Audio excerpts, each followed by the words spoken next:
నమస్తే నేను Santosh welcome to secret of success రాయిని బద్దలు కొడితే శిల్పం రాదు పట్టుదలతో చెక్కితేనే అందమైన శిల్పం బయటపడుతుంది ఇదే సూత్రాన్ని ఫాలో అవుతూ పట్టుదలతో విజయ తీరాలకు చేరిన వారు ఎందరో ఉన్నారు అలాంటి ప్రముఖుల జీవిత చరిత్రను మీ కళ్ళ ముందుంచే ప్రయత్నమే ఈ secret of success Kurnool MP Meridian school chairman Butta Renuka success story ఏంటో ఈ వారం సీక్రెట్ ఆఫ్ సక్సెస్ లో చూద్దాం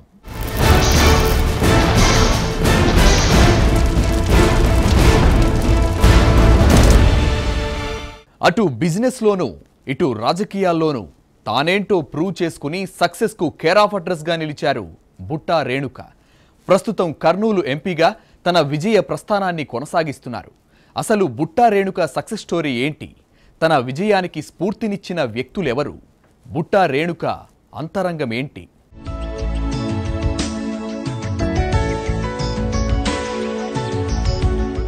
తల్లిదండ్రులిద్దరూ జాబ్ హోల్డర్స్ ఇంట్లో క్రమశిక్షణ ఇలాంటి వాతావరణంలో పుట్టిన చిన్నప్పటి నుంచి టాంబాయ్ లాగే పెరిగారు బుట్టా రేణుక పై చదువులు చదవాలని ఉన్న 10th క్లాస్ కంప్లీట్ అవ్వగానే సొంత మామయ్యతోనే వివాహం జరిగే పరిస్థితులు ఏర్పడ్డాయి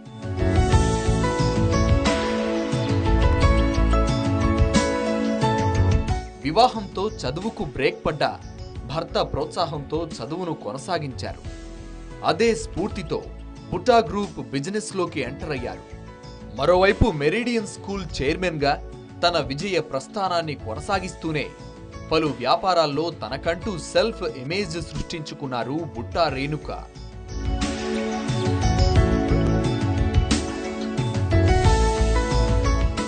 సక్సెస్ఫుల్ బిజినెస్ ఉమెన్ గా రాణిస్తూనే ఇటు రాజకీయాల్లోకి అడుగు పెట్టారు వైఎస్ఆర్సీపీ నుంచి కర్నూలు ఎంపీ టికెట్ తీసుకోవడమే కాదు మంచి మెజారిటీతో గెలుపొంది ఎంపీగా పార్లమెంట్లో అడుగు పెట్టారు బుట్టా రేణుక తన నియోజకవర్గంతో పాటు వెనకబడిన జిల్లాల రాయలసీమకు పూర్తి స్థాయిలో నీరు అందించినప్పుడే తను సక్సెస్ సాధించినట్లుగా నిగర్వంగా చెబుతున్నారు బుట్టా రేణుక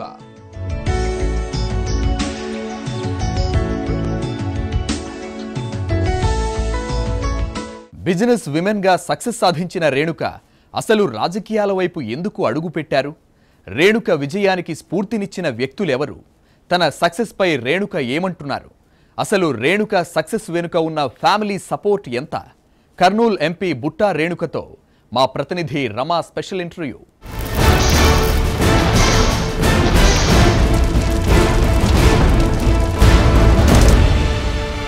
అటు పొలిటీషియన్గా ఇటు బిజినెస్ ఉమెన్గా సక్సెస్కు కేర్ ఆఫ్ అడ్రస్గా నిలిచారు బుట్టా రేణుక ప్రస్తుతం కర్నూలు ఎంపీగా తన విజయ ప్రస్థానాన్ని కొనసాగిస్తున్నారు అసలు బుట్టా రేణుక గారి సక్సెస్ స్టోరీ ఏంటి ఆమె విజయానికి స్ఫూర్తినిచ్చిన వ్యక్తులు ఎవరు ఆమె అంతరంగం ఏంటో ఆ మాటలోనే తెలుసుకుందాం మేడం నమస్తే మేడం నమస్తే మేడం ఫస్ట్ ఆఫ్ ఆల్ మీ సక్సెస్లో ఉన్న సీక్రెట్స్ గురించి తెలుసుకునే ముందు ఒకసారి మీ చైల్డ్హుడ్కి వెళ్దాం మేడం మీ చైల్డ్హుడ్ మీ ఫ్యామిలీ బ్యాక్గ్రౌండ్ ఎలా ఉండేది చిన్నప్పుడు మై చైల్డ్హుడ్ వాజ్ వెరీ అంటే చిన్నప్పుడు చాలా హ్యాపీగా ఉండేదండి అందరూ పిల్లలు అందరూ కజిన్స్ అందరూ కూడా ఒక దగ్గర పెరగడం అలా మాది జాయింట్ ఫ్యామిలీ అంటే కొన్ని ఇయర్స్ మేము జాయింట్ ఫ్యామిలీలో ఉన్నాము మా నాన్నమ్మ గారి దగ్గర ఆ తర్వాత మేము మళ్ళీ వేరుగా ఉన్నప్పుడు కూడా మళ్ళీ మా కజిన్స్ అందరం కూడా చిన్నప్పటి నుంచి అందరం కలిసి పెరిగాం అనమాట సో అట్మాస్ఫియర్ అదంతా కూడా చాలా జాలీగా చాలా బాగుండేది we were like middle class family నుంచి వచ్చిన వాళ్ళం మేము సో బేసికలీ అంటే నాన్నమ్మ వాళ్ళంతా కూడా జాబ్ బేస్డ్ అనమాట అమ్మమ్మ వాళ్ళంతా కూడా బిజినెస్ బేస్డ్ అలా ఫ్యామిలీ ఉంది అంటే parents what about your parents మా ఫాదర్ వాజ్ ఇంటో అంటే ఆయన ఎక్కువగా అంటే ఫిలిం డైరెక్షన్స్ అని ప్రొడక్షన్ అని అలా వెళ్ళేవారు అప్పుడు అంత సక్సెస్ కాలేదు ఈ ఫిలిం ఇండస్ట్రీలో అంత సక్సెస్ కాలేదు బట్ ఏవో 3-4 మూవీస్ అలా తీయడం అలా కొన్ని స్టోరీస్ రాయడం ఇలా ఎక్కువగా ఇన్వాల్వ్ అయి ఉండేవాళ్ళు మై మదర్ బిజినెస్ చేసేవాళ్ళు అమ్మ బిజినెస్ చేసేవాళ్ళు అంటే ఇంట్లో చిన్నప్పటి నుంచి కూడా బిజినెస్ అట్మాస్ఫియర్ ఉండేది యా బిజినెస్ అలాంటి క్లైమేట్లో ఎలా ఉండేది మీ పెరగడం మీ వాతావరణం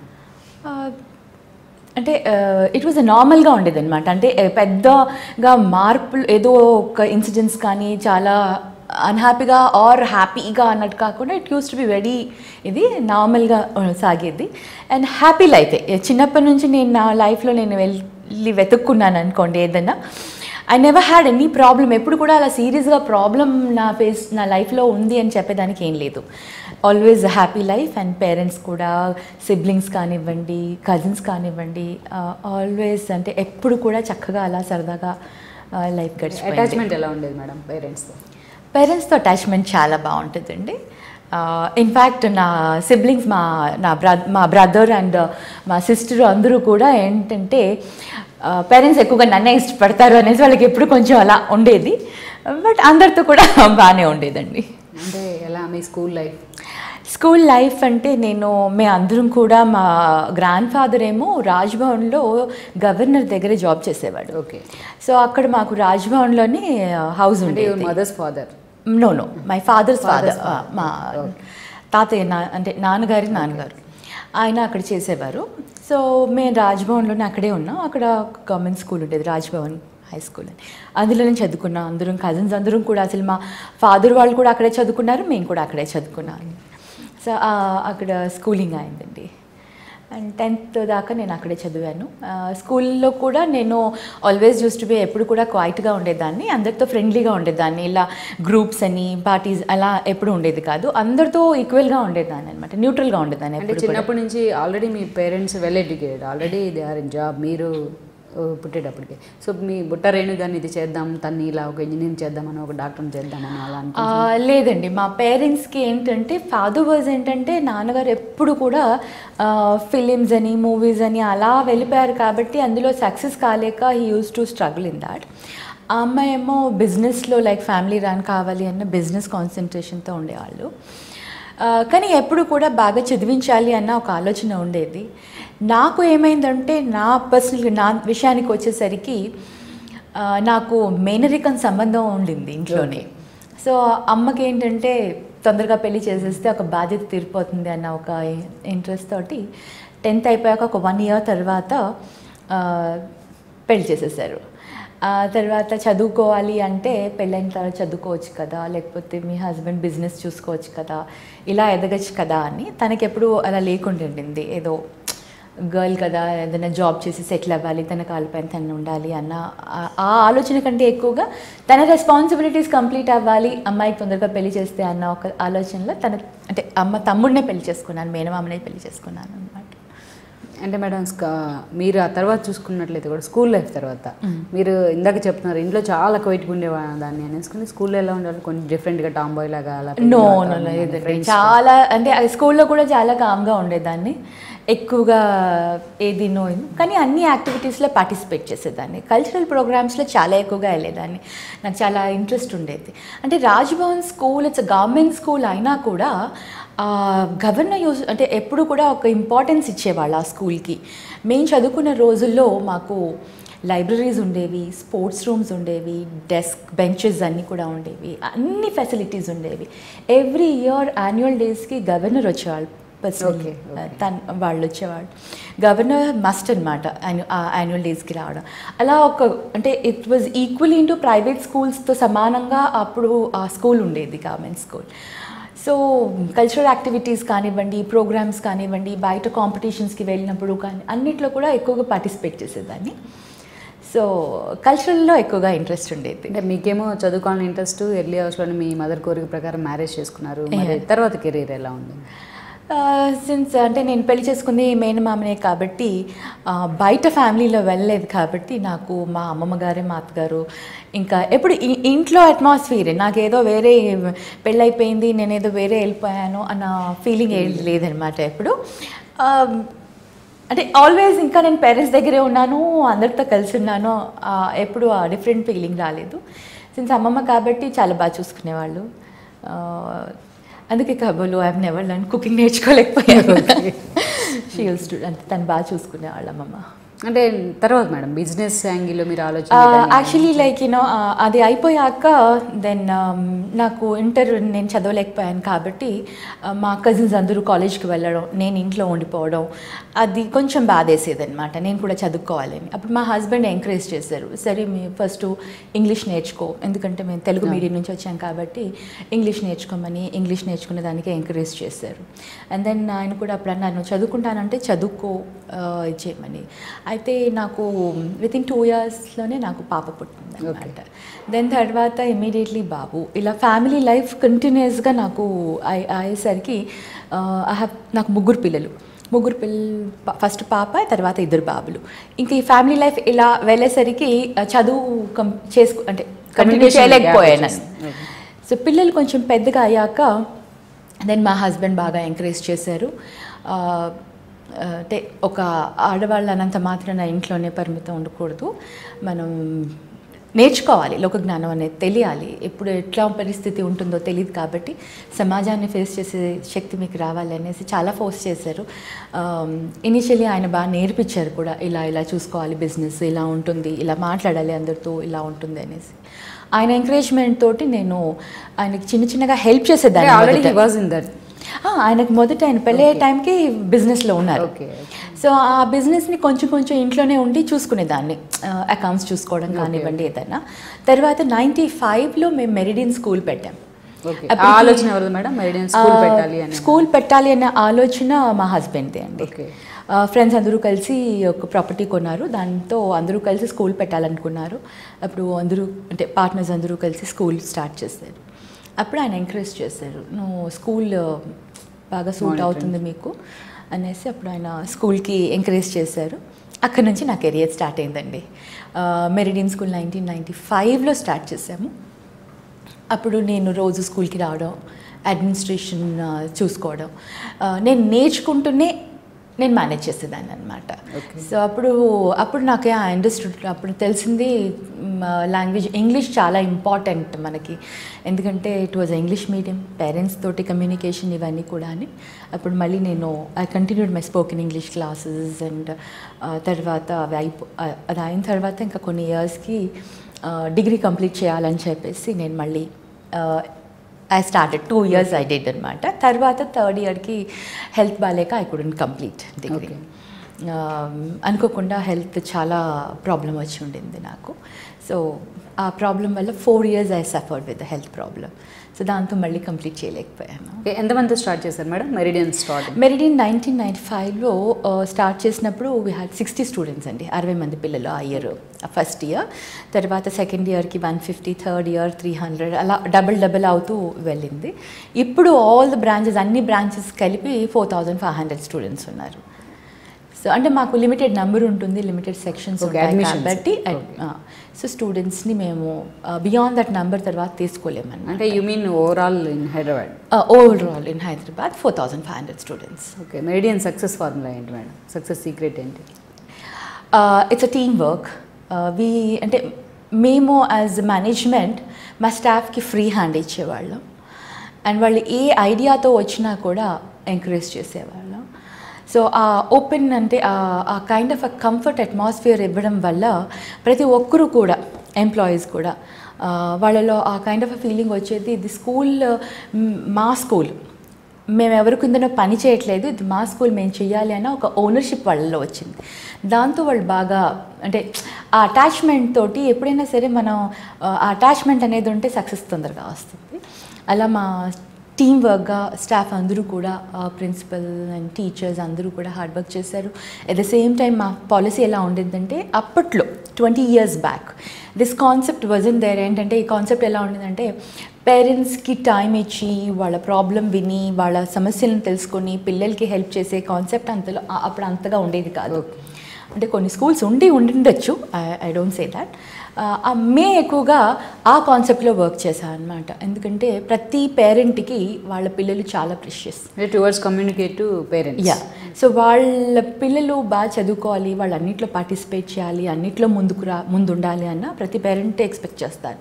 సో ఆ కాన్సెప్ట్ని పెట్టుకొని మేము అందరి పిల్లలకి ఈక్వల్ ఇంపార్టెన్స్ ఇచ్చేవాళ్ళం. అందరికీను పేరెంట్స్కి వాళ్ళతో టైం స్పెండ్ చేసి వాళ్ళకి ప్రాబ్లం ఏంటి అని వాళ్ళకి తెలుసుకొని ఆ ప్రాబ్లం టువర్డ్స్ దట్ ప్రాబ్లం ఆ పిల్లవాడికి హెల్ప్ చేసేవాళ్ళం. ఒకవేళ ఏదైనా అంటే స్లో లెర్నర్స్ అనుకోండి, వాళ్ళకి ఏ విధంగా మనం హెల్ప్ చేయొచ్చు అలా ఎంకరేజ్ చేసుకుంటూ అంటే meridian school is the first school who has అంటే 100% participation in any of the program. Annual day ఉందనుకోండి, అందరూ పిల్లలు పార్టిసిపేట్ చేయాలి. మొదట్లో ఎలా అంటే బెస్ట్ చిల్డ్రన్ని చూస్ చేసుకొని స్కూల్స్లో వాళ్ళతోనే డాన్సెస్ పర్ఫామ్ చేయించేవాళ్ళు, ప్రోగ్రామ్స్ అవి చేయించేవాళ్ళు. మేము అలా కాదన్నమాట. ఈచ్ అండ్ ఎవ్రీ స్టూడెంట్ స్కూల్లో ఎంతమంది పిల్లలు ఉంటే అంతమంది పిల్లలు స్టేజ్ ఎక్కాలి. ఏదో ఒక ప్రోగ్రామ్, ఏదో ఒక చిన్న 5 minutes 2 minutes 1 second anything like they have to perform.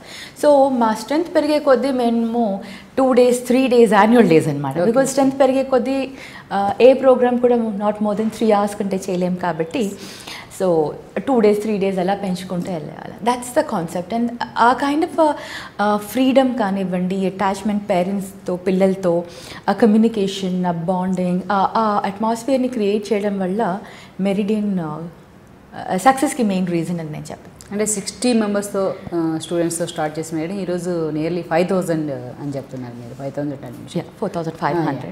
So ఈ అచీవ్మెంట్లో, ఈ సక్సెస్లో మీరు ఏ అచీవ్మెంట్స్, మీరు ఇండివిజువల్గా సాధించిన అచీవ్మెంట్స్ ఏమున్నాయండి? నేను ఇండివిజువల్గా సాధించిన అచీవ్మెంట్ దీంట్లో అంటే that's what I told you know, ఇదంతా టీమ్ వర్క్గా చేశామనేసి. మాకు we have one very good principal. తనకి చాలా క్రియేటివిటీ బాగా. సో తన క్రియేటివిటీకి మా అడ్మినిస్ట్రేషన్ ఇది కలిపి ఈ సక్సెస్ తీసుకొచ్చా. We can't just say that ఒక్కరితోనే సక్సెస్ వచ్చింది అని ఇది షేర్ చేసుకునే, ఇది చెప్పుకునేది కాదు. It's a team work. As a management and as a staff అందరం కలిసి చేసుకుంటాం. స్కూల్స్ గురించి మాట్లాడుకోవాలంటే ఇప్పుడు ప్రజెంట్ టూ కమర్షియలైజ్ అయిపోతుంది, స్టూడెంట్స్ మీద బర్డెన్ ఎక్కువ పడుతుంది అంటారు. ఈ కాన్సెప్ట్ని మీరు ఎలా చూస్తారు? ఇప్పుడు different kind of concept schools అండి. కొన్ని స్కూల్స్ ఏంటంటే ఓన్లీ అకాడమిక్ ఓరియంటెడ్గా అనమాట.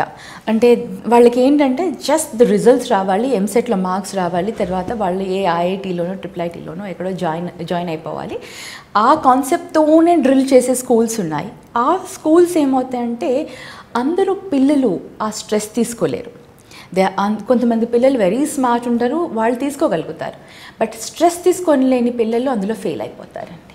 అలా అని కొన్ని స్కూల్స్ ఉంటాయి వెరీ ఫ్రీ అన్నమాట. ఎలా అంటే జస్ట్ లైక్ యూనో ప్రాక్టికల్గా లెర్నింగ్ చేస్తూ by doing you can learn అన్నట్టు కాన్సెప్ట్.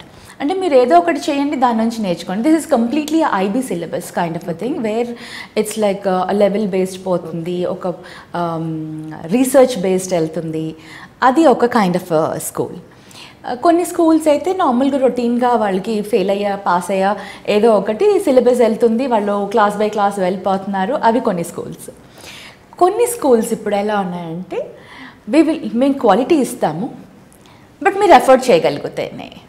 క్వాలిటీ అన్న దానికి ఎఫర్ట్ చేయడం చాలా ఇంపార్టెంట్. ఎందుకంటే అండి everything finance linked, money link అయ్యే ఉంటుంది. ఇప్పుడు టీచర్స్కి మనకి క్వాలిటీ టీచర్స్ కావాలి అంటే వాళ్ళకి ఎక్కువ శాలరీస్ పే చేయాలి. అలాగే మనం అట్మాస్ఫియర్, వాళ్ళకి ఎన్విరాన్మెంట్ వాళ్ళకి మంచిగా ఇవ్వాలి, వాళ్ళకి ఫెసిలిటీస్ ప్రొవైడ్ చేయాలంటే it's all cost based. So ఇవన్నీ కూడా ఖర్చు పెడుతూ మనం ఇవ్వాలి అంటే ఫీజ్ అనేది ఇట్స్ మస్ట్. ఒక్కొక్క స్కూల్లో ఏంటంటే కొన్ని స్కూల్స్లో చాలా ఎక్కువగా ఉంటుంది. అప్పుడు మనం కంపేర్ చేసుకోవాలి, అంత ఫీజుకి వాళ్ళు తగ్గ ఫెసిలిటీస్ ఇస్తున్నారా, ఆ ఫెసిలిటీస్కి తగ్గట్టుగా ఎడ్యుకేషన్ ఇస్తున్నారా అనేది వాళ్ళు చూసుకుంటే, కంపేర్ చేసుకుంటే ఆ కమర్షియల్ అయిందా లేదా అనేది మనకు తెలుస్తుంది. మన కంట్రీలో ఏంటంటే డిఫరెంట్ ఎకనామికల్ బ్యాక్గ్రౌండ్లో ఉన్న పీపుల్ ఉన్నాము. కొందరు బాగా ఎఫర్ట్ చేసుకునే వాళ్ళు ఫారిన్లోనే చదివించుకుంటారు చిన్నప్పటి నుంచే. కొందరు ఓకే అలా అనుకున్న వాళ్ళు ఇండియాలో బెస్ట్ ఇన్స్టిట్యూషన్స్లో వేసి హాస్టల్స్లో వేసి చదివించుకుంటారు. కొంతమంది హాస్టల్కి పంపలేని వాళ్ళు ఉన్న ప్లేసెస్లోనే బెస్ట్ స్కూల్స్ ఏ ఉన్నాయి, అదే స్టాండర్డ్తో ఉన్నవి ఏవి కావాలి అన్న ఒక దాంతో సెలెక్ట్ చేసుకుంటారు. It's depending on the financial economical background బట్టి వాళ్ళ కెపాసిటీ బట్టి దే చూస్. అల్టిమేట్లీ ఏంటంటే సపోజ్ మా స్కూలే మాకు 3 బ్రాంచెస్ ఉన్నాయండి. 3 బ్రాంచెస్లో కుక్కడపల్లి బ్రాంచ్ ఉంది మాకు. అక్కడ ఏంటంటే మాకు గ్రౌండ్ లేదు. So we can't provide the best facilities there. Okay the 2 different kind of things. One is education, other one is a facility. Education దగ్గర we will not compromise. అన్ని 3 schools లో కూడా ఒకటే క్వాలిటీ ఆఫ్ ఎడ్యుకేషన్ ఇస్తాము. కానీ facilities provide చేసే దగ్గర extra curricular activities కానివ్వండి, గ్రౌండ్ లేదు కాబట్టి they won't be able to play, అలాంటివి ఉన్నాయి కాబట్టి అక్కడ కొంచెం ఫీజ్ స్ట్రక్చర్ తగ్గించేస్తాము. సో అక్కడ ఫీజు తక్కువ ఉంటుంది. ఎక్కడైతే ఫెసిలిటీస్ ఇస్తామో, ఎక్కడైతే కాస్ట్ ఎక్కువ ఉంటుందో, ఎక్స్పెండిచర్ ఎక్కువ ఉంటుందో అక్కడ కాస్ట్ ఎక్కువ ఉంటుంది. అలాగే మన ఎడ్యుకేషన్ సిస్టమ్కి వస్తే ఇప్పటికీ కూడా మెకాలే సిస్టమ్నే ఫాలో అవుతున్నారు అనేది ఒక రూమర్ ఉంటుంది. అదేవిధంగా చూస్తే గవర్నమెంట్ స్కూల్స్తో ప్రైవేట్ స్కూల్స్ని కంపేర్ చేస్తే ఎస్పెషల్లీ మన ఇండియాలో ప్రైవేట్ స్కూల్స్ లీడింగ్లో ఉన్నాయి, అది మీకు తెలిసిన విషయమే. గవర్నమెంట్ స్కూల్ ఆ స్థాయికి వెళ్ళాలి అంటే ప్రభుత్వం ఎంత ఎక్స్పెండిచర్ చేసినా ఆ స్థాయికి ఎందుకు వెళ్ళలేకపోతున్నాయి అంటే మానిటరింగ్ లేదండి, అస్సలు మానిటరింగ్ సిస్టమే లేదు అక్కడ. ఒక్కొక్క పిల్లాడి మీద గవర్నమెంట్ చాలా మనీ స్పెండ్ చేస్తుంది. అదేమైపోతుందంటే ఆ లీకేజెస్ అయిపోతున్నాయి. ఏ స్టేజ్కి ఆ స్టేజ్ అది మిస్యూజ్ అయిపోయి ఆ ఫండ్స్ పిల్లవాడి దాకా రీచ్ అవ్వట్లేదు.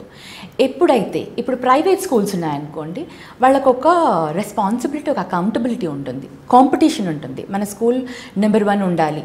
సో దానికి ఏం చేయాలి, టీచర్స్ ఎలా టీచ్ చేస్తున్నారు, పిల్లవాళ్ళ పర్ఫార్మెన్స్ కనిపిస్తుందా లేదా, వాళ్ళ లెర్నింగ్ అవుట్కమ్ ఏముంది అన్నది మనం మెజర్ చేసుకుంటాం ఎప్పటికప్పుడు. ఎందుకంటే మనం ఎక్కడ నెగ్లెక్ట్ చేసినా కూడా ఈ కాంపిటీషన్ వరల్డ్లో మనం ఎక్కడో వెళ్ళిపోతాం. సో ఆ అకౌంటబిలిటీ మేనేజ్మెంట్ పర్సనల్గా తీసుకుంటారు కాబట్టి ఎవ్రీ టైం టీచర్స్కి ఇంక్రిమెంట్స్ టైంలో కానివ్వండి, ఏదైనా కానివ్వండి, ప్రైవేట్ స్కూల్స్లో పిల్లల పర్ఫార్మెన్స్, వాళ్ళ పర్ఫార్మెన్స్ని బేస్ చేసుకొని వాళ్ళకి ఇంక్రిమెంట్స్ ఉంటాయి. గవర్నమెంట్ స్కూల్స్లో అలా ఉండదు. మీరు టీచ్ చేసినా చేయకున్నా మీకు శాలరీ వస్తుంది, పిల్లాడు స్కూల్కి వచ్చినా రాకున్నా మీకు శాలరీ వస్తుంది. ఇన్ దాట్ కేస్ అక్కడ మానిటరింగ్ అనేది లేకపోయేసరికి, అకౌంటబిలిటీ లేకపోయేసరికి people will take it easy. That is అక్కడ మన గవర్నమెంట్ ఫెయిల్ అవుతుంది. మన దగ్గర ఐడియాస్ బాగున్నాయి, గవర్నమెంట్లో కూడా చాలా మంచి ఐడియాస్ ఉన్నాయి, కానీ ఇంప్లిమెంటేషన్ దగ్గర ఫెయిల్ అయిపోతున్నారు. ఇప్పుడు చూసుకుంటే అండి, మన కేవీస్ ఉన్నాయి, నవోదయాస్ ఉన్నాయి. These schools are also government schools, are doing extremely well. అక్కడ లిమిటెడ్ నెంబర్, అక్కడ వాళ్ళకి మానిటరింగ్ సిస్టమ్ ఉంది, ది చెక్ దట్ అనమాట. అలాంటిది ప్రతి ఒక్క గవర్నమెంట్ స్కూల్లో ఆ సిస్టమ్ అనేది పెడితే, మానిటరింగ్ సిస్టమ్ అనేది పెడితే ప్రతి పిల్లవాడు కూడా బాగా చదువుకొని బయటికి వస్తాడు.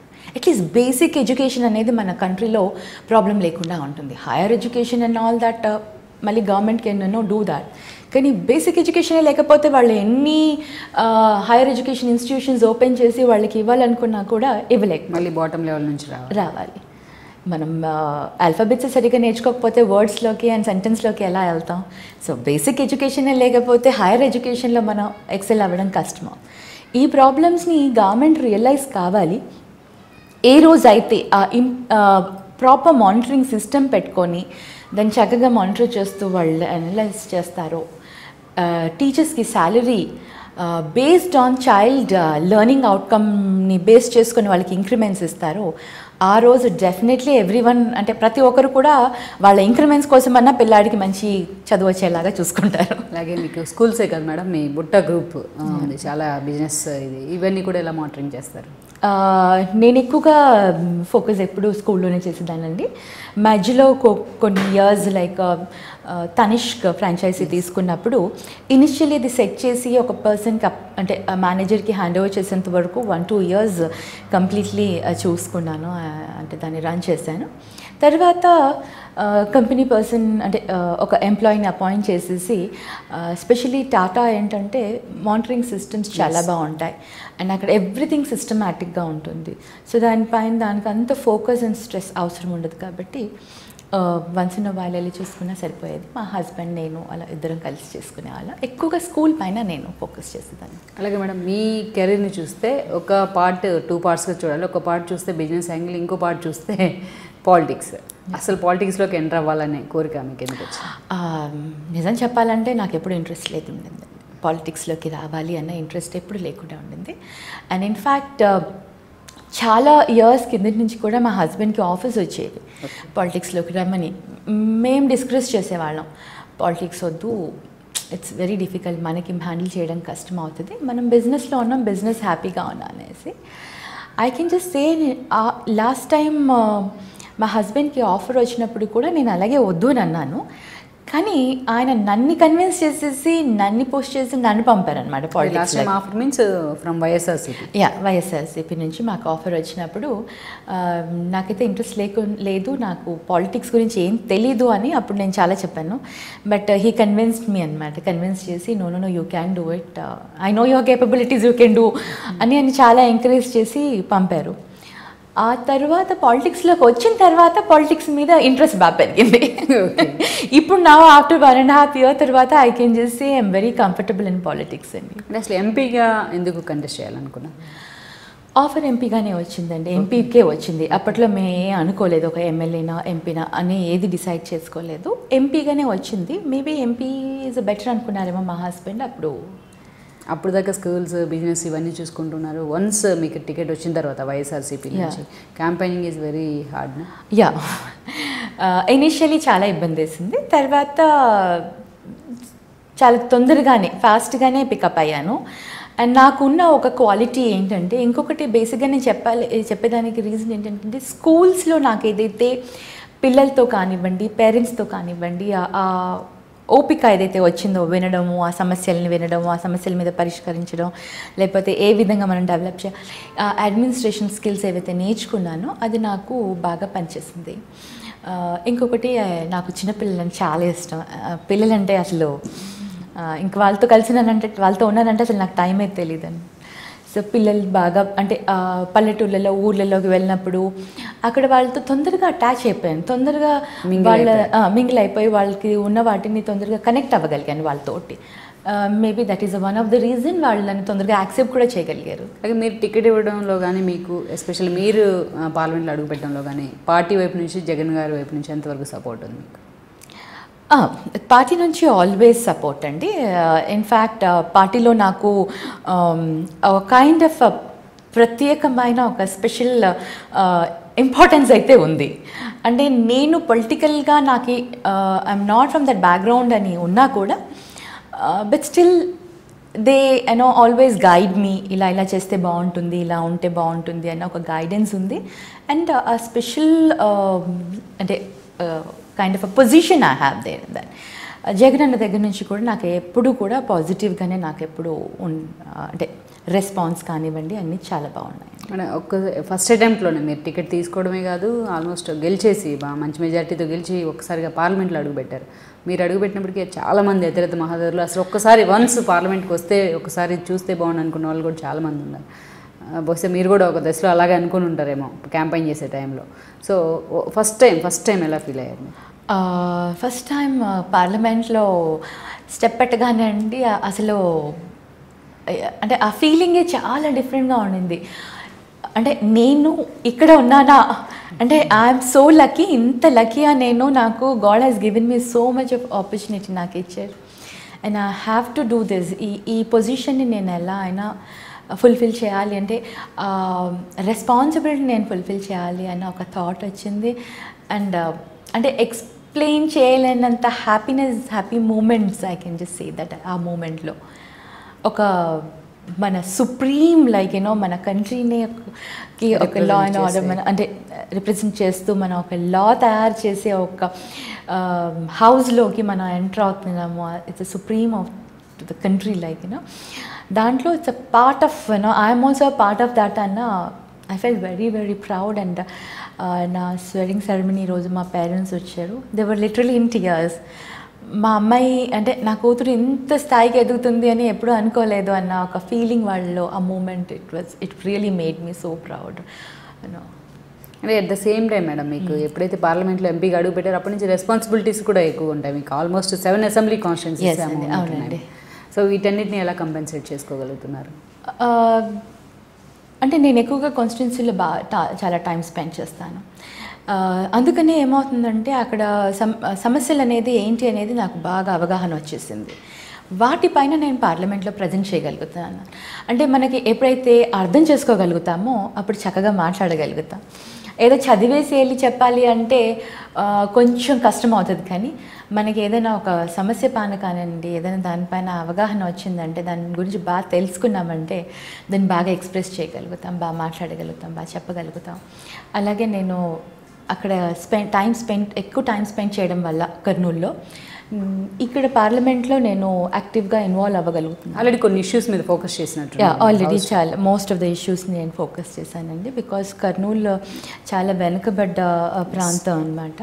అక్కడ ఎస్పెషలీ నా కాన్స్టిట్యుయెన్సీలో కర్నూలు మొత్తం డిస్ట్రిక్ట్లో అట్లీస్ట్ నంద్యాల పార్లమెంట్ కొంచెం ఫర్టైల్ అండ్ ల్యాండ్ బాగుంది, అక్కడ అగ్రికల్చర్ కొద్దిగా బాగుంటుంది. నా కాన్స్టిట్యుయెన్సీలో మటుకు చాలా చాలా డ్రై ల్యాండ్, అసలు డ్రింకింగ్ వాటర్ కూడా చాలా కష్టం అక్కడ. అలాంటి ప్లేసెస్ని మళ్ళీ నేను హైలైట్ చేసి గవర్నమెంట్ నోటీస్ తీసుకెళ్ళడం, కొన్ని అఫ్కోర్స్ కొన్ని వర్క్స్ చేసి అక్కడ పబ్లిక్కి బెనిఫిట్ అయ్యేలాగా చేయడం. మనకి ఏం కావాలన్నా కూడా ఇట్స్ నాట్ దట్ నేను ఒకసారి వెళ్ళాను రిప్రజెంట్ చేసేసాను అయిపోయింది కాకుండా, నా కాన్స్టిట్యుయెన్సీకి నేను తెచ్చుకోవాలి, నేను చేయాలి, నేను సాధించాలి అన్న ఒక ఇంట్రెస్ట్ తోటి మరీ వెళ్ళడం. ఈ ఇయర్ కాకపోతే నెక్స్ట్ ఇయర్ అన్నా ఇవ్వండి అని రిక్వెస్ట్ చేసుకోవడం, నా కాన్స్టిట్యుయెన్సీని ఎలా అయినా డెవలప్ చేసుకోవాలన్న ఒక ఇంట్రెస్ట్ తోటి నేను తిరుగుతున్నాను. కాబట్టి నాకు అంటే ఎక్కడ కూడా నేనైతే చాలా కష్టపడిపోతున్నాను అన్న ఫీలింగ్ అయితే ఎక్కడ లేదు. అలాగే మోడీ గారితో కానీ అసోసియేషన్, మిగతా రాష్ట్ర ఎంపీలతో అలాగే మీ అసోసియేషన్ ఎలా ఉంటుంది? నా అసోసియేషన్ అందరితోటి చాలా బాగుంటుందండి. నేను న్యూట్రల్గా ఉంటాను. నేను ఎప్పుడు కూడా అంటే అన్నెసరీ థింగ్స్లోకి వెళ్ళకూడదు అన్నది మై కాన్సెప్ట్ అనమాట. అల్టిమేట్లీ వాట్ ఈజ్ ఆ గోల్, మనం చేయాల్సిన పని ఏంటి, మనం ఎందుకు వచ్చాము అన్నది రెండు బేసిక్ మనం కాన్సెప్ట్స్ పెట్టుకుంటే మనం అన్నెసరీ వేరే దాంట్లోకి వెళ్ళి మన టైంని కాంప్లికేటెడ్ దాంట్లో పెట్టి వేస్ట్ చేసేదానికంటే ప్రొడక్టివిటీ చూసుకున్నామనుకోండి అది బెటర్ అవుతుందని నాకు అంటే దట్ ఈస్ మై ఫిలాసఫీ అంటే పాలసీ. చూస్తున్నాం మేడం, మొన్న రీసెంట్గా అయిపోయిన పార్లమెంట్ సెషన్లో ఒక్కరోజు కూడా పార్లమెంట్ జరిగిన సందర్భం లేదు. సో ఇలాంటి వాటిని చూసినప్పుడు ఏమనిపిస్తుంది? దట్స్ వాట్ అండి. అది ఏంటంటే మన పొలిటికల్లో చాలా చాలా చేంజెస్ రావాలి, మార్పు రావాలి. అల్టిమేట్లీ పొలిటీషియన్స్ ఏంటంటే we have to work for the public, for ఆ కంట్రీ. మన దేశం కోసం, మన ప్రజల కోసం మనం చేయాలి. అందుకే వాళ్ళు మనల్ని ఎలెక్ట్ చేసి ఇక్కడ పంపించారు. అక్కడ మనం టైంని వేస్ట్ చేస్తూ వాళ్ళకి చేయాల్సిన ఏ విధంగా వాళ్ళకి డెవలప్మెంట్ చేయాలి, మన కంట్రీని ఎలా ప్రొజెక్ట్ చేయాలన్న దానిపైన ఆలోచన కాకుండా పొలిటికల్గా బికాస్ టూ పార్టీస్ మధ్యలో ఉన్న మిస్అండర్స్టాండింగ్ వల్ల, అంటే మీరు చేశారు లాస్ట్ టైమే ఇప్పుడు చేస్తాను, లేకపోతే మీరు ఇలా చేస్తున్నారు. ఓకే, మిస్టేక్స్ ఉన్నప్పుడు హైలైట్ చేయడం ఇట్స్ వెరీ ఇంపార్టెంట్, అది చేయాలి. లేకపోతే అందరూ తప్పులు చేసుకుంటూ వెళ్ళిపోతే ఎవరు క్వశ్చన్ చేయకపోతే కూడా it's a mistake only problem. కానీ ఆ ప్రాబ్లమ్ని ఏ విధంగా హ్యాండిల్ చేయాలి, పబ్లిక్ టైంని మనీని ఎలా వేస్ట్ చేయకుండా చేయాలి అన్న దాంట్లో ఆలోచించి ఉండింటే బాగుండేది. బట్ ఇట్స్ ఓకే, యూనో అంటే నేను ఇంకా ఆ స్థాయికి ఎదగలేదు, ఒకరిని కమెంట్ చేసేంత స్థాయికి ఎదగలేదు. నా ఫీలింగ్ అది. మనం ఎలా మంచిగా టైం యూటిలైజ్ చేసుకోవాలి. అఫ్కోర్స్ వెన్ ప్రాబ్లం ఉన్నప్పుడు దాన్ని ఎలా ఫైట్ చేయాలో ఆల్సో కూడా అది చాలా ఇంపార్టెంట్. ఇది టైంని యూస్ చేసుకుంటూ ఫైట్ చేయడం ఎలా అనే దానికి సొల్యూషన్ డెఫినెట్లీ ఉండి ఉంటుంది. దాన్ని కనుక వాళ్ళు ఆ వేలో అప్రోచ్ అయ్యి ఉండింటే బాగుండేది. అలాగే కాన్స్టిట్యుయెన్సీ యాంగిల్లో మేడం, మీరు గెలిచి వన్స్ అడుగుపెట్టిన తర్వాత ఒకసారి కొంచెం లిటిల్ బిట్ కన్ఫ్యూజన్, ఒకసారి టీడీపీలోకి వెళ్దామని ఒకసారి ఏదో ఆలోచన చేసినట్టున్నారు. ఆ పీరియడ్ని it was just that initial టైంలో ఏమైందంటే అండి, మాకు ఇంకా అప్పుడు అంత ఐడియా లేదు. యాజ్ ఐ టోల్డ్ యూ, మాకు అన్ని పార్టీలలో ఫ్రెండ్స్ ఉన్నారు, అన్ని పార్టీలలో ఉన్నారు. Since we are from business background కాబట్టి మాకు అందరూ తెలిసిన వాళ్ళు. అంటే ఆ టైంలో మా హస్బెండ్కి బాగా క్లోజ్గా ఉన్న ఫ్యామిలీ కూడా కొంచెం కన్విన్స్ చేశారు, ఇటు వచ్చేసేయండి బాగుంటుంది ఫ్యూచర్ అది ఇదని. కానీ వీ వర్ నాట్ ష్యూర్. మాకు అంటే అప్పుడే మేము ఏం డిసిషన్ తీసుకుంటున్నాం, ఇది రైటా రాంగా అని ఆలోచించుకునేంత టైం కూడా ఇవ్వకుండా అంతగా ప్రెషర్ ఒకసారి వచ్చేసింది అనమాట. ఆ టైంలో అప్పటికి కూడా డిసిషన్ ఇంకా తీసుకోలేదు, ఏమీ ఇంకా అంటే ఆలోచించాలి. ఏదైనా నిర్ణయం తీసుకునేటప్పుడు బాగా ఆలోచించుకొని ఆ కాన్సిక్వెన్సెస్ ఆలోచించుకొని నిర్ణయాలు తీసుకోవాలి. ఆ మూమెంట్లో ఓన్లీ మా హస్బెండ్ని వాళ్ళు ఓకే మీరు రావచ్చు ఊరికే క్యాజువల్గా అన్నట్టు పిలిచారు. ఆయన క్యాజువల్గా వెళ్ళాడు. అక్కడ అనుకోకుండా ఆ ఇన్సిడెంట్ అయిపోయింది. Then that every press and media everywhere and since he went and he took that, ఆయన తీసుకున్నారు కాబట్టి నేను మీడియా ముందుకు రావాల్సి వచ్చింది.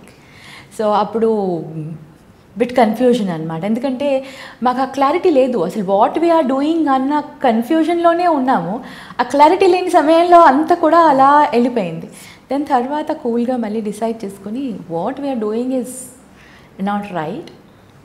సో సపోజ్ ఒకవేళ మేము ఒక పార్టీ నుంచి వేరే పార్టీ నుంచి గెలిచి ఇంకొక పార్టీలో వెళ్తే ఆ party people they feel bad. So it's not that like ఏ పార్టీలో ఉన్నామనే దానికంటే కూడా ఏదో గవర్నమెంట్ రూలింగ్ గవర్నమెంట్లో ఉన్నామా అపోజిషన్లో ఉన్నామా అన్నది కాదు. మనం ఒక పార్టీ మీద నుంచి విన్ అయిన తర్వాత మనం ఆ పార్టీకి స్టిక్ ఆన్ ఉండాలి అన్న ఒక పాలసీతో అంటే ఆలోచించుకొని డిసిషన్ తీసుకున్నాము. Then we decided no we will not move to anything, ఒకే పార్టీలో ఇందులోనే కంటిన్యూ చేద్దాం అనేది. Especially AP remaining as orphan. So ఇప్పుడు ఏపీని రిప్రజెంట్ చేస్తున్న ఎంపీగా మీ మీద చాలా ఎంపీలందరి మీద కూడా చాలా రెస్పాన్సిబిలిటీ ఉందనేది ఒకటి. సో ఆ స్థాయిలో మీరు అవునండి, ఇది ఏమైపోయిందంటే మన ఏపీలో 25 ఎంపీస్ ఎవరైతే ఉన్నామో ఈ 25 మందిలో మెజారిటీ ఆఫ్ ద ఎంపీస్ టీడీపీలో ఉన్నారు. ఓకే, వీఆర్ ఫ్రమ్ వైఎస్ఆర్సీపీ నుంచి మేము ఉన్న ఎంపీస్ ఎంత అంటే we are fighting, we are struggling and we are making noise in the house and we are doing everything, అన్నీ చేస్తున్నాము.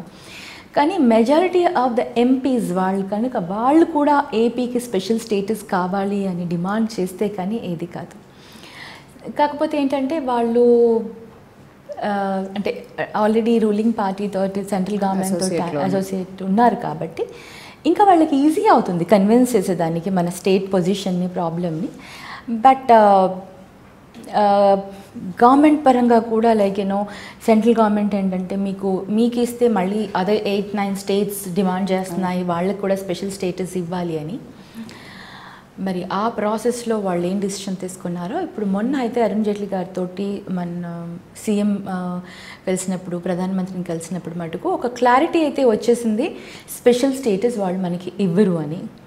కానీ స్పెషల్ స్టేటస్ వాళ్ళు అంటున్నారు, స్పెషల్ స్టేటస్కిను ప్యాకేజ్కి డిఫరెన్స్ ఏంటి, ఇక్కడ కూడా ఇస్తున్నాం కదా ప్యాకేజ్లో మీకు చాలా మనీ ఇస్తున్నాం కదా అని. ప్యాకేజ్ అంటే ఒక్కొక్క ఇష్యూ బేస్డ్ ఉంటుంది, ఆ టైంకి అది ఇస్తారు, అది అప్పటికి అయిపోతుంది. కానీ అదే స్పెషల్ ప్యాకేజ్ అయితే it will continue for couple of years, like 5 years or 10 years ఏదైతే అనౌన్స్ చేస్తారో ఆ బెనిఫిట్స్ ఇయర్స్ వైజ్ అన్నిటికీ వర్తిస్తాయి. ఒక క్యాపిటల్ బిల్డ్ చేసేదానికే కాదు, ఇండస్ట్రీలు తీసుకురావడానికే కానివ్వండి, ఏదైనా సరే ఇట్ విల్ కంటిన్యూ. అంటే అది ఎక్కువగా మనకి సపోర్ట్ చేస్తుంది. ఇదేంటంటే ఓన్లీ లైక్ ఓకే క్యాపిటల్ మీరు కడతా అంటే మీకు ఇన్ని క్రోస్ ఇస్తాము, మీరు ఇండస్ట్రీస్ తీసుకొచ్చి పెడతానంటే దానికి బేస్డ్ ఆన్ పర్టికులర్ ఒక్కొక్క ఇండస్ట్రీకి పర్టికులర్ నార్మ్స్ ప్రకారం మీకు కన్సిడర్ చేస్తాము. అలా వాళ్ళు ప్రతిసారి we need to find out, అంటే మనం వెళ్ళాలి, వాళ్ళతో మాట్లాడాలి, ప్రతి ఒక్క దానికి డిస్కస్ చేసుకోవాలి, మనం ప్రతిసారి వాళ్ళని కన్విన్స్ చేసుకోవాలి, నాకు ఇది పెడుతున్నాను, నాకు ఈ ప్యాకేజ్కి మీరు ఇంత ఇవ్వండి డబ్బులు అనేసి. అది కాకుండా స్పెషల్ స్టేటస్ ఇచ్చారనుకోండి, it is must, it's mandatory, ఇవన్నీ చేసేయాలి. ఇది 90% ఆఫ్ గ్రాంట్స్ మనకు వస్తాయి, 10% ఆఫ్ ఇది కాబట్టి లోన్స్ కాబట్టి మ్యాండేటరీ అయిపోతుంది. దానికి ప్రతిసారి మనం ఇంకా వెళ్ళక్కర్లేదు, ప్రతిసారి మనం ప్రతి ఒక్క ప్రాజెక్ట్కి మనం వెళ్ళి కన్విన్స్ చేసుకోక్కర్లేదు. అండ్ ఇట్స్ అంటే 5 years అనుకోండి, ఫర్గెట్ అబౌట్ 10 years. స్టేటస్ మనకి 10 ఇస్తారా, 5 అసలే ఇవ్వట్లేదు. సో అట్లీస్ట్ 5 years ఏదైతే ప్రామిస్ చేశారో అదున్న వాళ్ళు ఇనిషియలీ చెప్తే మన ఏపీ తొందరగా డెవలప్ అవుతుంది. ఫస్ట్ టైం ఎంపీగా పార్లమెంట్లో అడుగుపెట్టినప్పుడు ఈ స్థాయిలో మీరు ఇష్యూస్ మీద ఫైట్ చేయాల్సి వస్తుంది. సో ఎలా ఫీల్ అవుతుంది?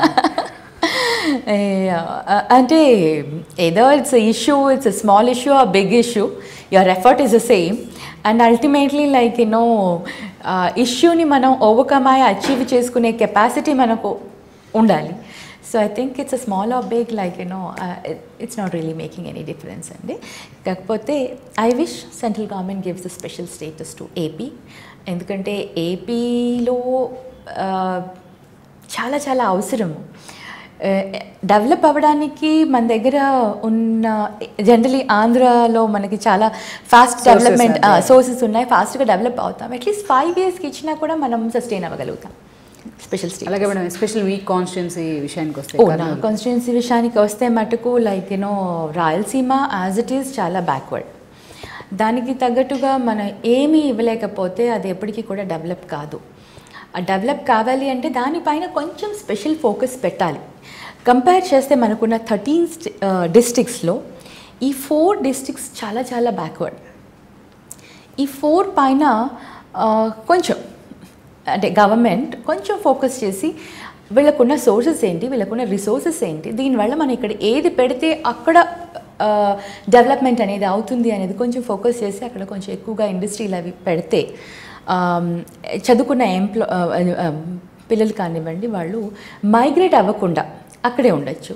లేకపోతే ఇప్పుడున్న డ్రౌట్ వర్షాలు లేవు కాబట్టి డ్రౌట్ అన్ని ఏరియాలో డ్రౌట్ వచ్చేసింది. ఇంకా అంటే ఎక్కడ కూడా ఉపాధి లేదు వాళ్ళకి. సో మోస్ట్ ఆఫ్ దెమ్ ఏమైపోతుందంటే వేరే ప్లేసెస్కి వెళ్ళిపోతున్నారు. కర్ణాటక, తమిళనాడు, గుంటూరు అండ్ మిగతా స్టేట్స్ కూడా వెళ్ళిపోతున్నారు. ఇలా మైగ్రేట్ అయిపోతుంటే మనకి ఇక్కడ జనాభా తగ్గిపోతే డెవలప్మెంట్ అనేది అవ్వదు. ఎడ్యుకేటెడ్ పీపుల్ ఎవరు ఉండరు, చదువుకునే వాళ్ళంతా వెళ్ళిపోతారు. దెన్ డెవలప్మెంట్ అనేది ఎక్కడ వస్తుంది, అది అక్కడికక్కడే ఉండిపోతుంది. సో అలా కాకుండా ఇక్కడ కర్నూలులో రిసోర్సెస్ ఎక్కువగా మైనింగ్కి, లేకపోతే cement factories or like cotton industry ఇలాంటివి చాలా ఉన్నాయన్నమాట మనకు. ఆర్ గ్లాస్ మేకింగ్కి లైక్ ఐరన్ ఓర్ ఇలాంటివన్నీ చాలా ఉన్నాయి. కాబట్టి వాటికి బేస్గా మనం ఏదైనా ఇండస్ట్రీస్ పెట్టుకుంటే అక్కడ ఎంప్లాయ్మెంట్ ఇవ్వగలుగుతాము, అక్కడ మనం ఆర్థికంగా కూడా దాన్ని డెవలప్ చేయగలిగిన వాళ్ళు. స్టేట్ డివైడ్ అయ్యి ఇన్ని రోజులు అవుతున్నాయి, ఆల్మోస్ట్ 1.5 years అవుతున్నా. ఇంకా స్టిల్ రాయలసీమకి తెలంగాణకి మధ్య వాటర్ డిస్ప్యూట్స్ ఇంకా కొల్యూడ్ అవుతున్నాయి ఉన్నాయి madam. Rayalaseema Telangana or Andhra Telangana, whatever it may, especially Rayalaseema and Telangana. I don't think so just the Rayalaseema and Telangana అని, ఇట్స్ ఆంధ్ర అండ్ తెలంగాణ. అదేమైపోయింది ఏంటంటే లైక్ ఏపీ బైఫరికేషన్ చేసేటప్పుడు వాళ్ళు చాలా తొందరలో చేశారు.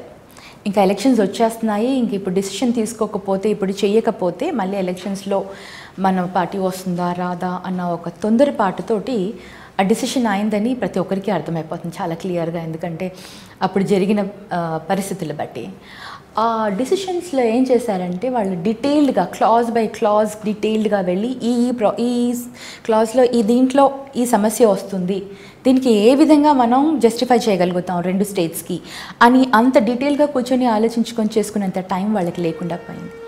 సో అందుకని ఏదో తొందరగా ఏదో చేసేసారు. దాంట్లో చాలా మటుకు ఇష్యూస్కి క్లారిటీ లేదు. ఆ క్లారిటీ లేకపోవడంతో డిఫరెన్సెస్ వస్తాయి. It's very clear and open కదండి.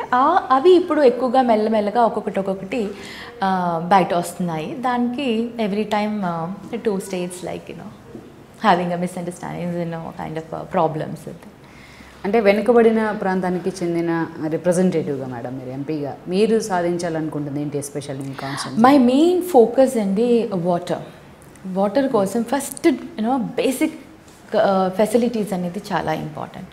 డ్రింకింగ్ వాటర్ కూడా లేని పరిస్థితుల్లో ఉన్నాం కాబట్టి ఫస్ట్ అక్కడ ఏదైనా సమ్మర్ స్టోరేజ్ ట్యాంక్స్ కానివ్వండి, లేకపోతే రిజర్వాయర్స్ కానివ్వండి, ఏదైనా ఒకటి తీసుకుని రావాలి, అది చేయాలి. దానికోసం నేను ప్రయత్నిస్తున్నాను. అండ్ ఆల్రెడీ నేను అంటే ఉమాభారతి గారితో, రూరల్ డెవలప్మెంట్ మినిస్టర్ తోటి ఇలా కొంతమందితో మాట్లాడాను. ఇన్ఫ్యాక్ట్ నేను అరుణ్ జైట్లీ గారికి కూడా కంప్లీట్ కర్నూలు కాన్స్టిట్యున్సీలో ఎన్ని ప్రాబ్లమ్స్ ఉన్నాయో అన్నీ కూడా లిస్ట్ అవుట్ చేసి ఇచ్చాను బడ్జెట్ టైం ముందు, ఆ టైంలోనే. సో దట్ ఎందుకంటే బడ్జెట్ టైంలో అట్లీస్ట్ ఇఫ్ దే అండర్స్టాండ్ కొంచెం కన్సిడర్ చేస్తారేమో అని. బట్ వాళ్ళు చెప్పేదాన్ని బట్టి ఏంటంటే రాయలసీమ వెనకబడిన ప్రాంతం కాబట్టి మేము డెఫినెట్లీ ఫోకస్ చేస్తాం దానికి, మీరు రండి, మీకు ఏదైనా ప్రాజెక్ట్స్ తోటి చూస్తా అని అంటున్నారు. So I'm also trying, luck బాగుంటే మనకు వస్తాయనేసి నేను కూడా ట్రై చేస్తున్నాను. వాటర్ తర్వాత ఎంప్లాయ్మెంట్, సెకండ్ ఈజ్ ఎంప్లాయ్మెంట్. ప్రతి ఒక్కరికి జాబ్ కనుక ప్రొవైడ్ చేయగలిగితే వాళ్ళు బేసిక్ వాళ్ళ అంటే లైవ్లీహుడ్ వాళ్ళకి నీడ్స్ని కంప్లీట్ చేయగలిగితే వాళ్ళు ఎక్కడికి పోరు. ఎప్పుడైతే అక్కడే ఉంటారో మన ఆర్థికంగా డెవలప్ కావడానికి ఛాన్సెస్ ఉంటాయి. సో అది మనం ఫైనాన్షియల్ డెవలప్మెంట్ అనేది మనం చేయాలి. దానికి కొన్ని ఇండస్ట్రీస్ రావాలి. ఆ ఇండస్ట్రీస్ కోసం కూడా వీఆర్ ట్రయింగ్. చంద్రబాబు నాయుడు గారు చాలా ప్రామిస్ చేశారు, hoping that he is going to give something. అలాగే మేడం, ఎస్పెషల్లీ మీ పర్సనల్ లైఫ్కి వచ్చినట్లయితే ఒకవైపు business and school and politics, వీటన్నిటి మధ్య పర్సనల్ లైఫ్ని ఎలా కంపెన్సేట్ చేసుకోగలుగుతున్నారు మీరు? అది కొంచెం టఫే అనిపిస్తుందండి.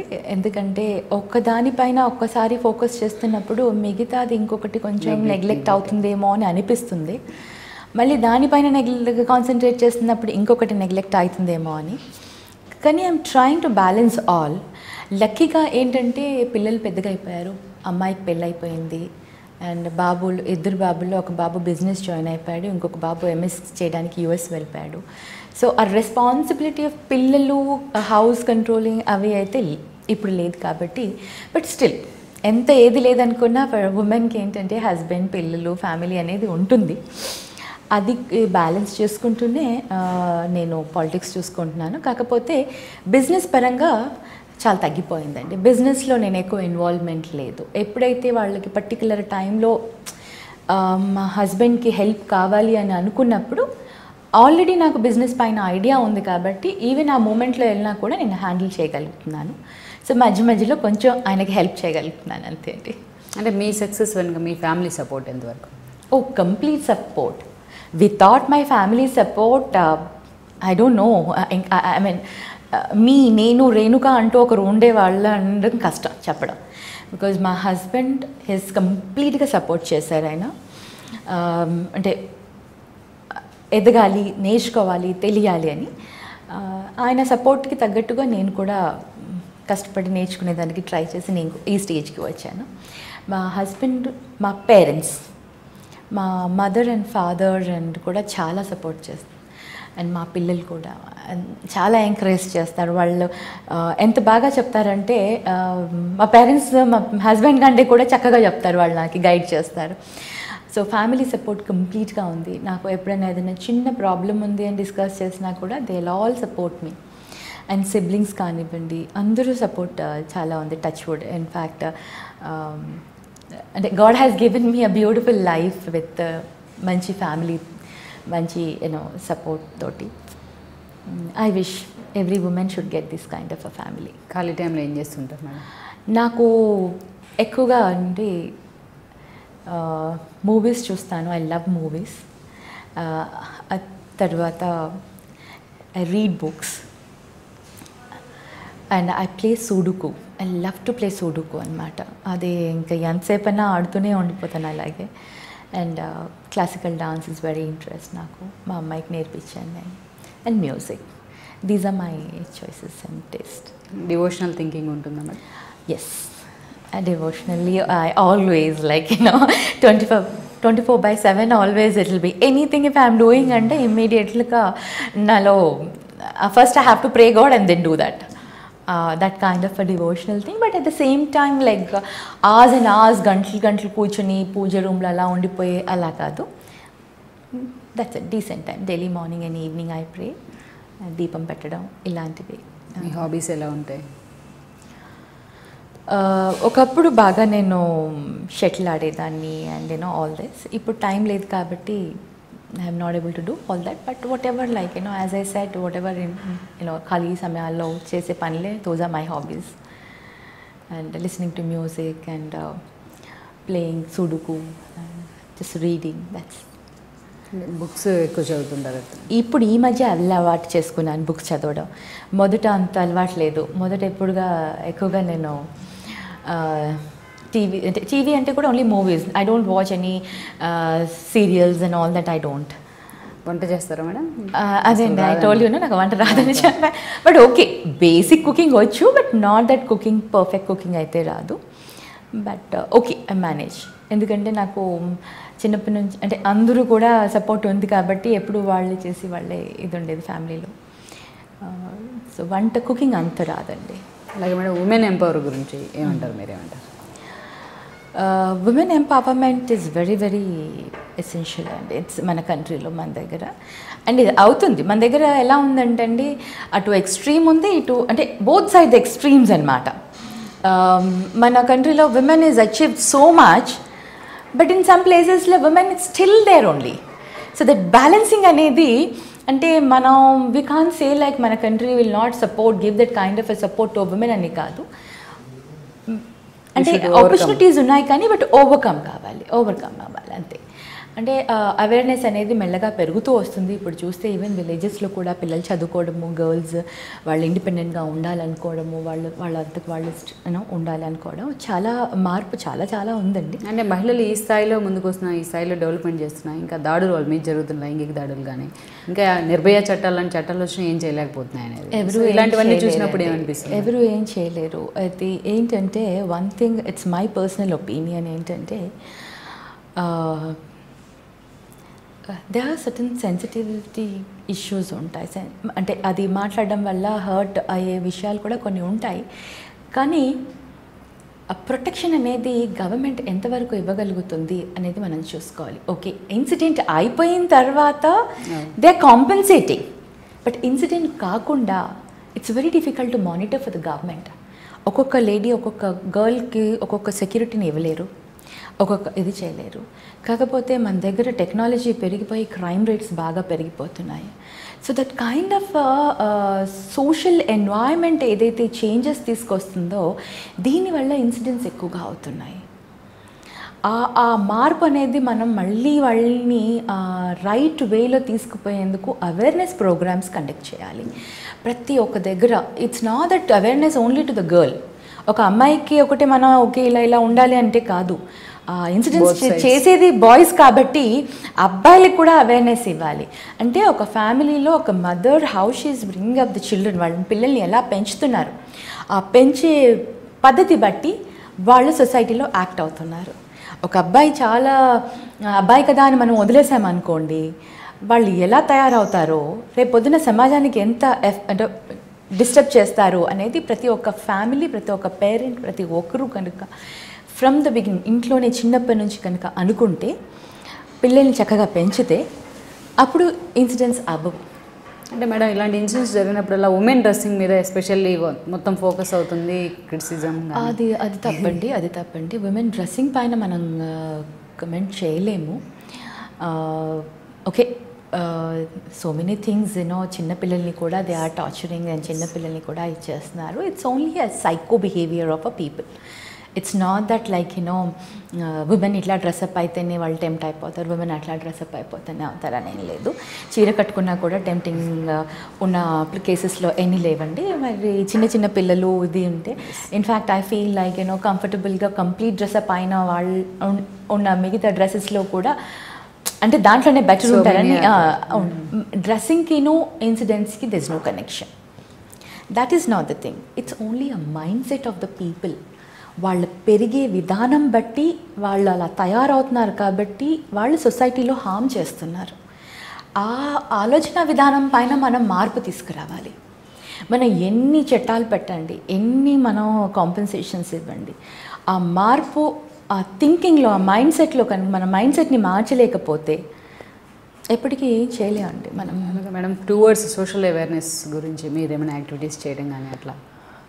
అంటే మేము స్కూల్లో, నేను పాలిటిక్స్లో లేనప్పటి నుంచి కూడా త్రూ స్కూల్స్ మేము చాలా యాక్టివిటీస్ చేసాం. ఎప్పుడైనా ఎనీ ఇన్సిడెంట్స్ అయినా కూడా మన కంట్రీలో, మన ప్లేసెస్లో ఏమైనా డిజాస్టర్స్ ఏమైనా అయినా కూడా ఇమ్మీడియట్గా రియాక్ట్ అవ్వడం. బికాస్ పిల్లలకి నేర్పించాలి హెల్పింగ్ నేచర్ కానివ్వండి అవన్నీ. సో ప్రతిసారి కూడా మేము వెళ్ళి ఏదో ఒక హెల్ప్ చేయడం, లైక్ గుజరాత్లో ఎర్త్క్వేక్ వచ్చినప్పుడు కానివ్వండి, కర్నూలులో ఫ్లడ్స్ వచ్చినా కూడా ఇంకా కొన్ని విలేజెస్ని అడాప్ట్ చేసుకుని అక్కడ పిల్లల స్కూల్లో టాయిలెట్స్ కట్టించడం కానివ్వండి, ఇలా ప్రతి ఒక్క ఇయర్ ప్రతి ఒక్కసారి ఏదో ఒక యాక్టివిటీ తీసుకోవడం, పిల్లలతో కూడా మేము కలిసి పిల్లలతో చేయించడం, ఇలాంటి సోషల్ యాక్టివిటీస్ చాలా చేస్తామండి. ఇక్కడ ఒక్కొక్క బ్రాంచ్ ఏదో ఒక దగ్గరలో ఉన్న గవర్నమెంట్ స్కూల్స్ని కావాల్సిన విధంగా అడాప్ట్ చేయడం. ఇప్పుడు ఈ బ్రాంచ్ ఉందండి, పక్కన ఒక గవర్నమెంట్ స్కూల్ ఉంది. సో లాస్ట్ టైం సెటప్ చేసి ఇచ్చాం, కంప్యూటర్ ల్యాబ్ అన్నీ కూడా సెట్ చేసి ఇచ్చాం. వాళ్ళకి మిడ్ డే మీల్స్ ఉంటాయి, వాళ్ళకి ప్లేట్స్ అవన్నీ కూడా సరిగ్గా వాళ్ళకి ఫుడ్ ఫెసిలిటీ అంటే ఈటింగ్కి వాళ్ళకి ప్రొవైడ్ చేయడం, కంప్లీట్గా రూమ్ కన్స్ట్రక్ట్ చేసేసి, లైబ్రరీ సెట్ చేసి, ల్యాబ్ సెట్ చేసేసి, ఆ సెట్ చేసి వాళ్ళకి వదిలేయకుండా ఒక ఎంటైర్ 1 year దాకా ఒక స్టాఫ్ని ఒకరిని అపాయింట్ చేసి మెయిన్ శాలరీ ఇస్తూ అక్కడ వాళ్ళకి ట్రైనింగ్ ఇచ్చామన్నమాట. అంటే it should not go waste, మనం చేసింది వేస్ట్ అవ్వకూడదు, అక్కడ వాళ్ళు నేర్చుకునేంత వరకు మేము అంటారు. అలా కొన్ని యాక్టివిటీస్ చేయడం ఇలా అని. ఇప్పుడు కూడా సోషల్ యాక్టివిటీస్ ఇప్పుడు ఇంకా నాకు పొలిటికల్గా పెరిగాయి కాబట్టి పర్టికులర్గా ఫోకస్ ఏం లేదు సోషల్ పైన, బట్ మా స్కూల్స్ మటుకు కంటిన్యూ చేస్తున్నాయి అవి. ఇంకా what ever I'm doing is a social activity as a MP అనుకుంటున్నాను. అలాగే రాజకీయాల్లోకి రావాలనుకున్న మహిళలకు కానీ, అలాగే యంగ్ ఉమెన్ ఎంటర్ప్రెన్యూర్స్ మీరు ఇచ్చే సలహా ఏంటి? everyone should focus on politics and with a complete and clear dedication and commitment to kanaka politics lo vachi a young woman, because women can focus more on issues, because వాళ్ళకి ఏంటంటే ఒక issue పైన focus చేసినప్పుడు ఆ sharpness కానివ్వండి, ఆ concentration కానివ్వండి ఎక్కువగా ఉంటుంది compare to men. I'm not saying men are not can do అని కాదు, దే క్యాన్ డూ, బట్ ఆ డీప్ అనాలిసిస్ అనేది, ఆ థింకింగ్ ఆఫ్ ద ప్రాసెస్ అనేది పర్టికులర్ ఒక ఇష్యూని తీసుకున్నప్పుడు విమెన్కి ఎక్కువగా ఉంటుంది. అందుకని women can focus on issues more and solve the things.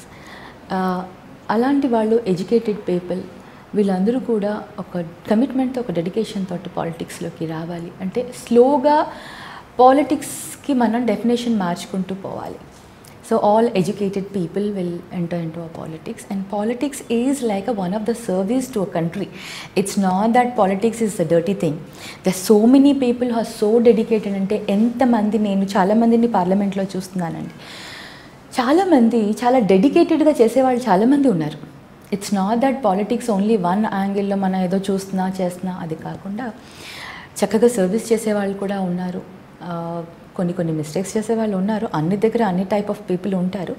కాకపోతే పాలిటిక్స్ని మనం ఒక నెగిటివ్ యాంగిల్లో తీసుకోకుండా పాజిటివ్గా తీసుకొని దాన్ని ఏ విధంగా మనం డెవలప్ చేయొచ్చు, ఏ విధంగా దానికి మనం ఇది చేయొచ్చు, అంటే మార్పులు చేర్పులు తీసుకొచ్చి దాన్ని సమాజానికి ఉపయోగపడేలాగా సర్వీస్ ఓరియంటెడ్ కింద తీసుకురావచ్చు అన్న ఒక కాన్సెప్ట్, ఆలోచనతో young generations and young women who ever enters కదండి పాలిటిక్స్లో, definitely it's required. It's dearth, మనకి ఆ షార్టేజ్ ఉంది మనకి ఇప్పుడు సొసైటీలో, వాక్యూమ్ ఉంది. కాబట్టి ఇలాంటి వాళ్ళు రావాలి అండ్ కమిటెడ్గా, డెడికేటెడ్గా చేయాలి. అలాగే ఫైనల్గా చెప్పండి మేడం, మీరు సక్సెస్కి మీరు ఇచ్చే నిర్వచనం ఏంటి?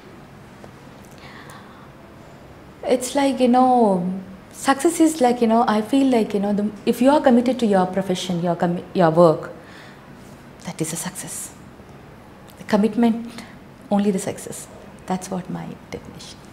ఓకే మేడం, థ్యాంక్ యూ అండి రేణుక గారు. ఇది రేణుక గారి సక్సెస్ స్టోరీ. ఈ సక్సెస్ స్టోరీ ఎంతో మందికి ఇన్స్పిరేషన్ అవుతుందని ఆశిద్దాం.